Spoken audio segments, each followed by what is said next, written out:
અરવલ્લી વિસ્તારમાં આપના પ્રદેશ સંગઠન મંત્રી જયદીપસિંહ ચૌહાણે ખેડૂતોને કિસાન મહાપંચાયતમાં જોડાવા માટે અપીલ કરી છે।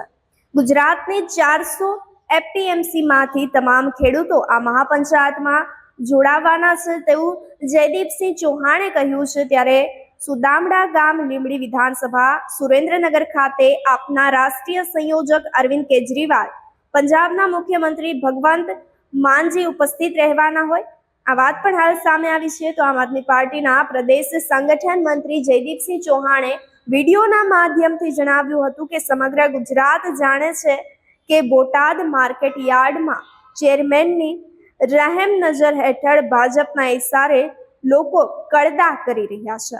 જયદીપ ચૌહાણ, પ્રદેશ સંગઠન મંત્રી, આમ આદમી પાર્ટી ગુજરાત। સર્વે પત્રકાર મિત્રોનું ફરીથી એકવાર સ્વાગત કરીએ છીએ।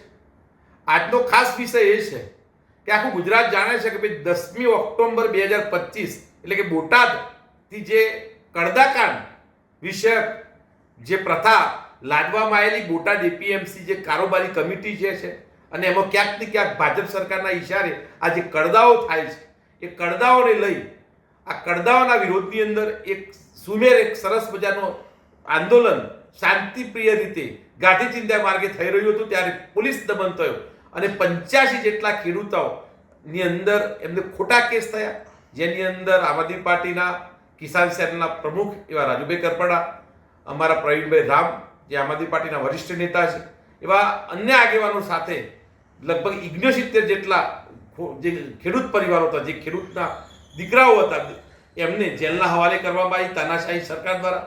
અને એના વિરોધની અંદર આમ આદમી પાર્ટીએ ક્રમશઃ છેક દિવાળીના દિવસ સુધીના કાર્યક્રમો આપ્યા। એના વિરોધની અંદર એક મોટો કાર્યક્રમ એટલે કે ખેડૂત મહાપંચાયતનું આયોજન આમ આદમી પાર્ટીના બેનર હેઠળ ખાસ કરીને સુદામણા જે ગામ છે, સુદામણા ગામ, તાલુકો મુરી, લીંબડી વિધાનસભાની અંદર અને સુરેન્દ્રનગર જિલ્લા ખાતે આગામી 150મી સરદાર પટેલ સાહેબની જે જન્મજયંતિ છે એટલે કે 31 ઓક્ટોબર 2025ના રોજ આ ગામ ખાતે બપોરે 1 કલાકે ખેડૂત મહાપંચાયત, જેમાં અમારા રાષ્ટ્રીય સંયોજક શ્રીમાન અરવિંદ કેજરીવાલજી, પંજાબ સરકારના મુખ્યમંત્રી શ્રી ભગવંત માનજીના આગેવાની હેઠળ, એમના રાહબરી હેઠળ એક કિસાન મહાપંચાયતનું આયોજન થવા જઈ રહ્યું છે। અને એની અંદર ગુજરાતભરની 400 જેટલી એપીએમસીઓમાંથી તમામ ખેડૂતો આમાં જોતરાવા માટે આવવાના છે। તો આ વિડીયો થકી, આ પત્રકાર માધ્યમ, અન્ય માધ્યમો મારફતે હું દરેક ખેડૂતોને આ કાર્યક્રમની અંદર ઉપસ્થિત રહેવા માટે આમ આદમી પાર્ટી વતીથી હું તમને સ્નેહભેર આમંત્રણ પાઠવું છું। ચાલો જોડાઈએ ખેડૂતોના હિતોની લડાઈમાં। જય હિન્દ, જય ભારત।